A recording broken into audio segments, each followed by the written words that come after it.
வணக்கம். சின்ன குரூப் சேனலுக்கு உங்கள் அனைவரையும் அன்புடன் வரவேற்கின்றேன்.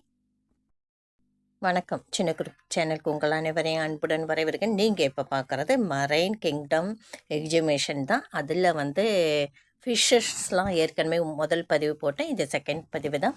நீங்கள் பார்த்துக்கிட்டே நான் சொல்கிற முக்கியமான கருத்துக்களை பாருங்கள். குழந்தைங்களுக்கு அதிக செல்லம் கொடுக்காதீங்க. குழந்தைங்களுக்கு கண்டிக்கிற விஷயத்தில் நம்ம கண்டிப்பாக கண்டிப்பு தேவை குழந்தைகளுக்கு.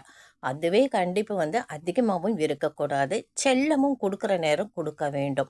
தவறு செய்தால் அதை கண்டிக்கவும் வேண்டும். குழந்தைங்க கேட்குறாங்கன்ட்டு எல்லாத்தையும் வாங்கி கொடுத்துறாதீங்க. ஒரு கட்டத்தில் நம்ம வாங்கி கொடுக்காததை கூட குழந்தைங்க கேட்கும். குழந்தைக்கு தேவையில்லாத விஷயத்தை கூட குழந்தைங்க கேட்கும். அந்த சமயம் நம்ம தவிர்க்கும் பொழுது குழந்தைகள் மனம் ரொம்பவே வேதனைப்படும். அதனால் குழந்தைங்க ஆரம்ப கட்டத்திலிருந்து குழந்தைகளுக்கு தேவையானவற்றை மட்டும்தான் வாங்கி கொடுக்க வேண்டும். அடம் பிடிக்கிறாங்கன்ட்டு நம்ம வாங்கி கொடுத்துட்டோம்னா குழந்தைங்க கடைசி வரைக்கும் அடம் பிடித்த எல்லாத்தையும் எப்பவுமே அடம் பண்ணி வாங்க நினைப்பாங்க. குழந்தைங்க கிட்ட வலுக்கட்டாயமாக எதையுமே திணிக்கக்கூடாது.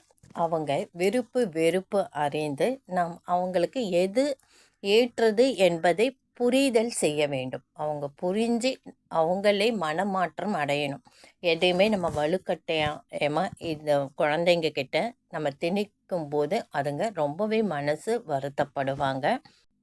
குழந்தைங்க ஏதாவது தவறு செய்தால் அதை நம்ம திருத்தணும்.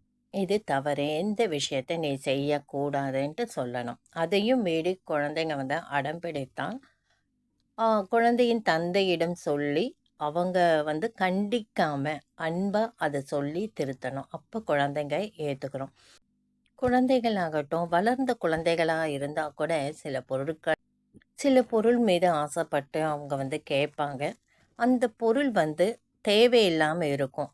அப்போ அவங்களுக்கு இந்த பொருள் உனக்கு தேவை இருக்காது. சில நாள் கழித்து அது வீணாகிவிடும். உனக்கு படிப்புக்கு ஏற்ற மாதிரி உனக்கு தேவையான பொருள் வாங்கிக்கோ அப்படின்னு அன்பாக சொன்னீங்கன்னா கேட்கும். இந்த வீடியோ பிடிச்சா லைக் பண்ணுங்கள், ஷேர், கமெண்ட் பண்ணுங்கள். நன்றி.